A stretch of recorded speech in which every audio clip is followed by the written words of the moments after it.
Olá pessoal, vamos dar continuidade aí à nossa revisão do nosso conteúdo. Agora nós vamos começar a revisão da aula 5 e da aula 6. Eu percebi que vocês estão tendo uma certa dificuldade para entender o tema contabilidade social, tá?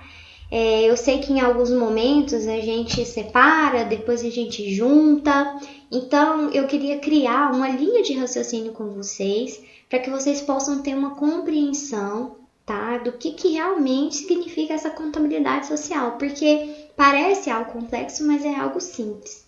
Então, vamos refletir primeiro o seguinte: o que é contabilidade, pessoal? Contabilidade é a área científica, teórica ou prática que estuda métodos e técnicas usadas para calcular e registrar a movimentação financeira de uma empresa, de uma pessoa, de uma companhia, ok? Isso é contabilidade, certo?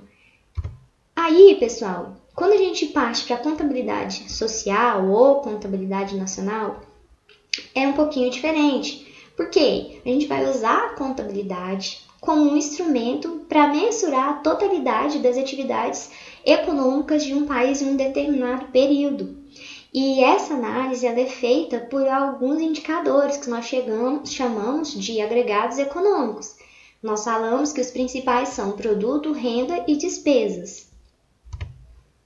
Agora, pessoal, vamos inserir os agentes econômicos, atores, dessa contabilidade social, tá? Que no nosso caso são as empresas, as famílias, o governo e o setor externo, tá? Nós vamos analisar as interações entre esses atores. São os agentes econômicos que vão participar, movimentar a economia. São eles que tomam decisão do que comprar, de como gastar, de se vão poupar, se vão investir. Ou seja, eles operam a economia. E aí, pessoal, se a gente fizer uma associação de todos esses elementos, a gente vai perceber o seguinte, que em linhas gerais, nós podemos concluir que a contabilidade social vai buscar fazer o levantamento de toda a movimentação financeira dos agentes econômicos com a geração de receitas e despesas em cada uma dessas interações. Dessa forma, é possível identificar e mensurar a totalidade das atividades econômicas de um país em um determinado período. Ou seja, a gente vai utilizar a contabilidade para aferir aí as movimentações e o resultado dessas movimentações dentro de um país em um determinado período de tempo, ok?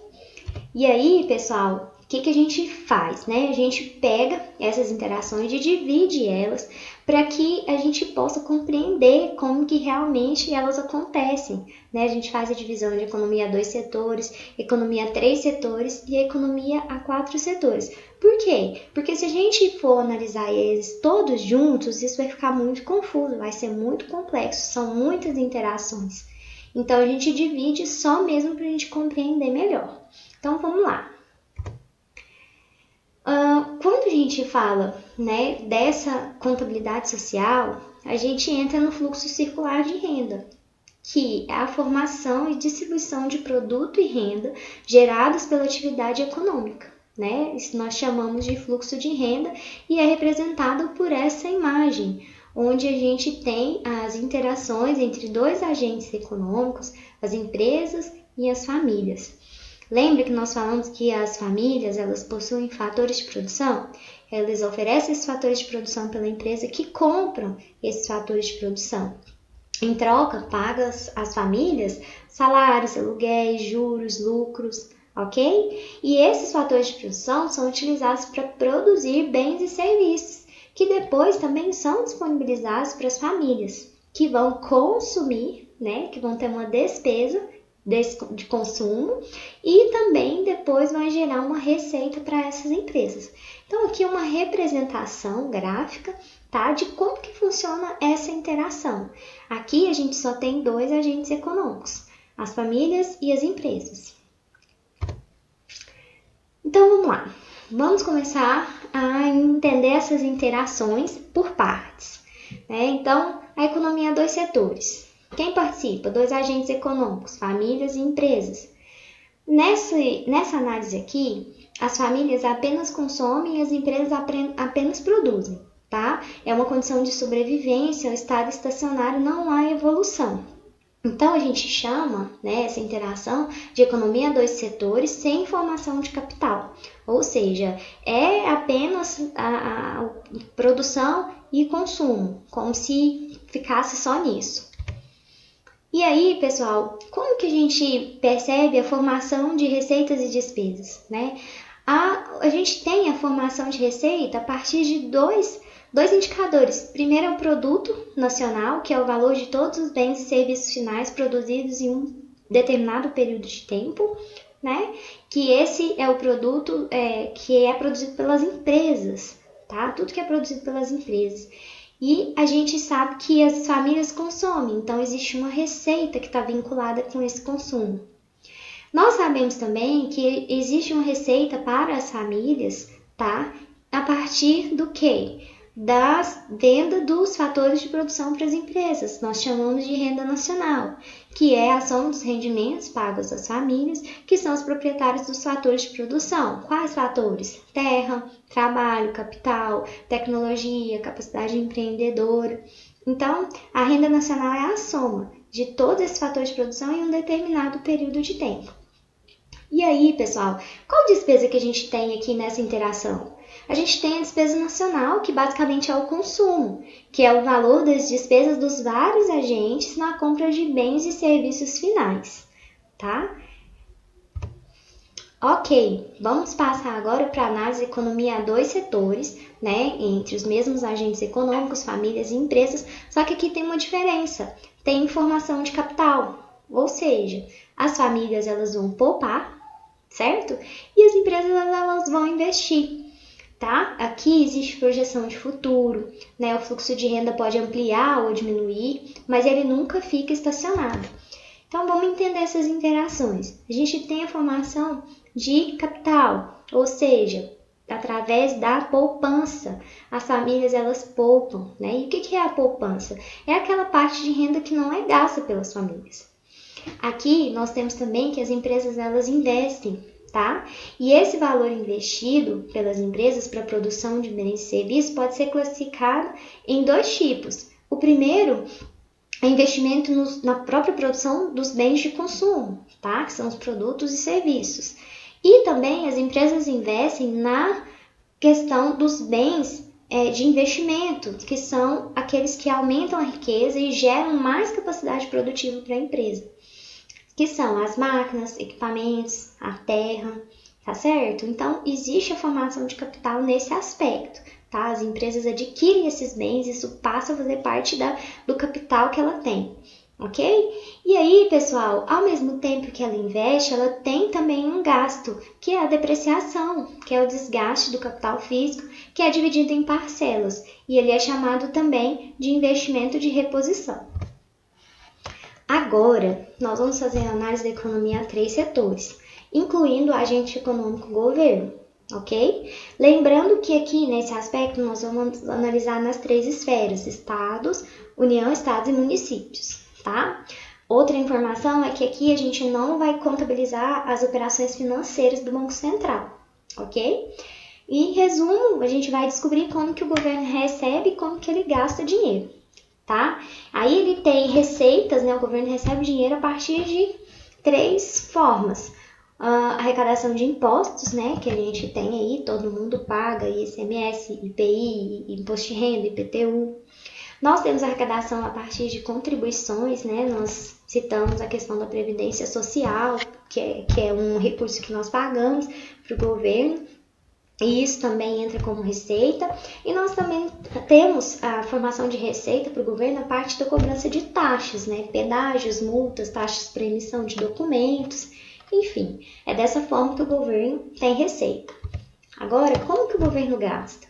Tá? O governo gasta também de três formas, né? Principais. A manutenção e consumo da máquina administrativa, que são os serviços que o governo oferece para a população. Ou seja, justiça, segurança, saúde, diplomacia, planejamento, tudo isso é gasto muito grande. Empresas públicas, né, que o governo tem, enfim, Petrobras, o CESP, entre outras empresas que o governo tem, que ele precisa bancar também. E a questão das transferências e subsídios, que são aqueles benefícios públicos que o governo oferece para a população. E aí a gente deu o exemplo aqui de dois. A gente deu o exemplo do Bolsa Família e a gente deu o exemplo do subsídio do Minha Casa Minha Vida. Então, isso também é despesa para o governo. Agora, pessoal, nós vamos unir os 4 agentes, tá? E vamos analisar a economia a 4 setores, incluindo apenas o setor externo. Então, nós vamos analisar as interações entre os 4 agentes: famílias, empresas, governo e setor externo.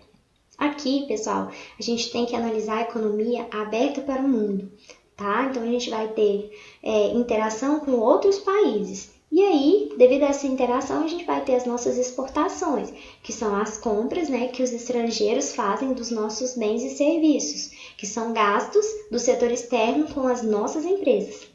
E nós temos também a questão das importações, que são as nossas compras de bens e serviços no exterior. E essa renda, ela vai para fora do nosso país.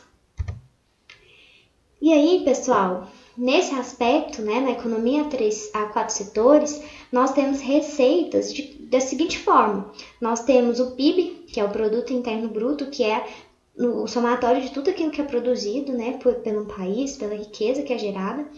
E nós temos a renda líquida dos fatores estrangeiros. Essa renda líquida dos fatores estrangeiros, pessoal, é a renda, são de 2 tipos, tá? Primeiro, a renda que é enviada ao exterior, ou seja, a renda produzida de empresas, né, de outros países que operam aqui no Brasil, tá? Só que essa renda, ela vai para o exterior, ok? E nós temos a renda que é recebida do exterior, que é a renda recebida de empresas nacionais que operam no exterior, ou seja, nossas empresas estão lá e elas geram receita e essa receita vem para o nosso país.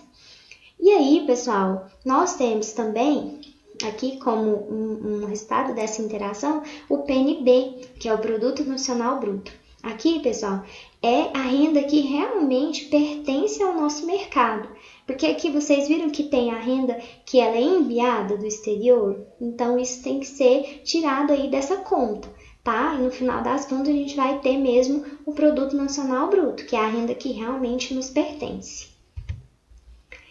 E aí, na economia a 4 setores, nós temos também a questão das despesas, né?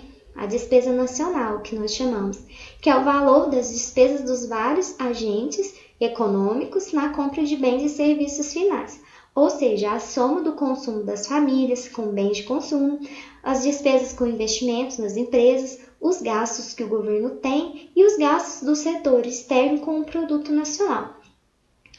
E aí, pessoal, nós temos aí o fluxo de renda completo, né? Onde a gente tem a interação dos 4 agentes econômicos, das famílias, das empresas, do governo e do setor externo. Esses agentes, eles vão interagir em 3 mercados, que é o mercado dos fatores de produção, que nós chamamos também de mercado de trabalho, o mercado de bens e serviços, tá? Que é aquele mercado onde as empresas disponibilizam todos os produtos que elas produzem aí, e o mercado externo, que são as nossas interações aí com outros países. E aí, pessoal, nós temos aqui a representação gráfica do fluxo circular de renda, com todos os agentes econômicos. Então, aqui é uma representação de quais interações que acontecem, né, entre as famílias, entre as empresas, entre o governo, né, entre os países do exterior. Então, aqui a gente tem um fluxo de renda completo, tá? Podem ficar tranquilos que com relação a esse desenho aqui, a gente não vai exigir muito de vocês, tá? O importante é que vocês estudem mesmo esse conteúdo, principalmente o conteúdo da aula 5 e 6. Aqui a gente tem uma revisão, mas eu sugiro que vocês leiam o material que foi disponibilizado, tá? Para vocês entenderem melhor.